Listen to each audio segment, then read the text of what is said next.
के ऊपर जा रहा है बाजार, तो मन खरीदारी करने का ही है। एक निगलिंग वरी है, पता नहीं पॉलिसी में क्या अनाउंसमेंट आया है। एक काम करते हैं, यही समझ लेते हैं। और कौन बेहतर, एसबीआई के chief economic adviser Soumyakanti Ghosh sir से।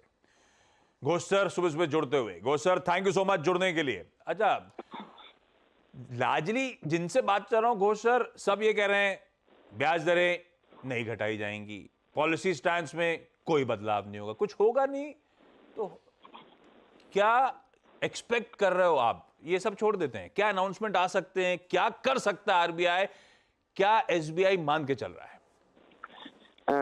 सुप्रभात है। एक्चुअली हम लोग का भी ये कॉल है कि कुछ भी करो, लेकिन मेरा मानना है कि पॉलिसी स्टेटमेंट में थोड़ा सा हॉकिश का टोन रहेगा, क्योंकि इन्फ्लेशन का खतरा अभी तक नहीं गया। आप फिर से इन्फ्लेशन नवंबर दिसंबर का जो आने वाला है वो 6% का ऊपर जाने वाला है। दिसंबर में इनफैक्ट पीक होगा इन्फ्लेशन, फिर गिरेंगे। तो अभी भी आपको पता है कि फूड इन्फ्लेशन अभी भी कंट्रोल में नहीं है, तो उसके लिए आरबीआई का स्टेटमेंट हॉकिश होगा। लेकिन एक ही बात इसमें है कि ग्लोबल इकोनॉमी का अनसर्टेनिटी काफी ज्यादा बढ़ गया है, और अभी तो ओपिनियन इज डिवाइडेड। हम लोग मानते हैं कि ग्लोबल इकोनॉमी का स्लो डाउन इमीडिएट है अगले साल, लेकिन ये भी बात इंपॉर्टेंट है कि जैसे इंडिया में इलेक्शन है, यूएस में भी 2024 में इलेक्शन है, तो इलेक्शन के वजह से हम लोग इंडिया के लेके बात करते हैं, लेकिन यूएस के लेके बात ज्यादा नहीं करते। तो उसके लिए लगता है कि फेड का भी जो पॉलिसी स्टांस होगा, क्या वो रेट काटना चालू करेंगे 2024 में, वो भी देखना होगा। क्योंकि जो नंबर्स निकल के आ रहे हैं यूएस से, जो अगर आप हेडलाइन ग्रोथ देखे हो तो स्ट्रांग है, लेकिन नीचे जो नंबर्स है जॉब मार्केट का, कंज्यूमर सेंटीमेंट का, इन्फ्लेशन का, सारे नंबर्स बोल रहे हैं कि यूएस इकोनॉमी में काफी ज्यादा स्लो डाउन आने वाला है। तो दोनों तो देखते हैं आरबीआई कैसे बात करते हैं दोनों को मिला के। तो यूएस का डर बरकरार रहेगा, लेकिन आपने कहा हॉकिश टोन अभी भी बरकरार रह सकता है। ये इन्फ्लेशन के पर्सपेक्टिव से ठीक है, थोड़ा सा और आरबीआई गवर्नर डेटा पॉइंट्स को हमारे फेवर में देखना चाहेंगे, लेकिन जीडीपी फ्रंट पर वहां पर तो काफी तेजी बनती दिखाई दी है, जहां पर सेकंड क्वार्टर का जीडीपी करीब 7.6% पर आए, लगातार 2 क्वार्टर 7% के ऊपर का जीडीपी है। ये क्या वो डविश टोन की तरफ नहीं लेके जाएगा गवर्नर साहब को?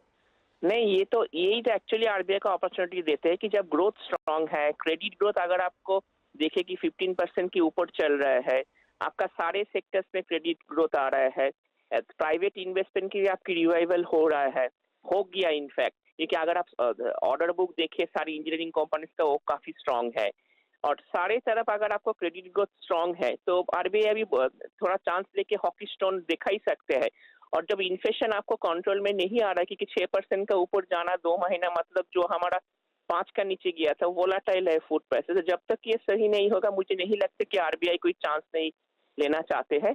क्योंकि अभी अगर आप देखें कि इलेक्शंस आ रहे हैं, तो मार्केट्स में आरबीआई सब लोग चाहेंगे कि मार्केट्स में स्टेबिलिटी बजाय रहे, क्योंकि वो एक बड़ी बात होता है किसी भी कंट्री में जब पॉलिटिकल कोई ट्रांजिशन अगर होता है तो। इंटरेस्टिंग। ये आपकी जो घोष सर वो जो रिपोर्ट आई थी एमपीसी के अपडेट्स को लेकर, उसमें लिखा था market destined for interesting times in 2024। यही क्या यूएस के एग्रेसिव स्लोडाउन, इसीलिए आप इस तरह की बात कर रहे हो क्या?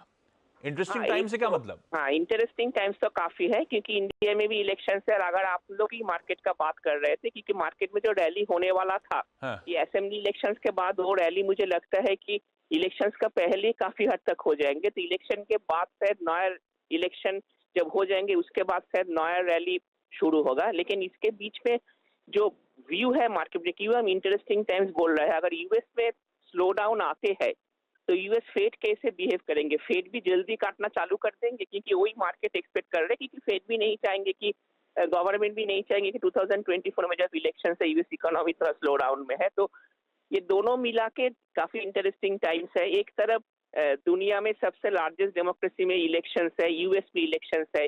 एक तरफ यूएस इकोनॉमी में थोड़ा सा अनसर्टेनिटी है, इंडियन इकोनॉमी में सर्टेनिटी है। तो एक तरफ सर्टेनिटी, एक तरफ अनसर्टेनिटी, दो तरफ इलेक्शंस और दो तरफ सेंट्रल बैंक, और कैसे रिस्पॉन्ड करेंगे। तो that is basically the interesting times in 2024। बढ़िया Ghosh sir, thank you so much. बता दें कि मनी कंट्रोल पर दिए गए विचार एक्सपर्ट्स के अपने निजी विचार होते हैं। वेबसाइट या मैनेजमेंट इसके लिए उत्तरदायी नहीं है। यूजर्स को मनी कंट्रोल की सलाह है कि कोई भी निवेश निर्णय लेने से पहले सर्टिफाइड एक्सपर्ट की सलाह लें।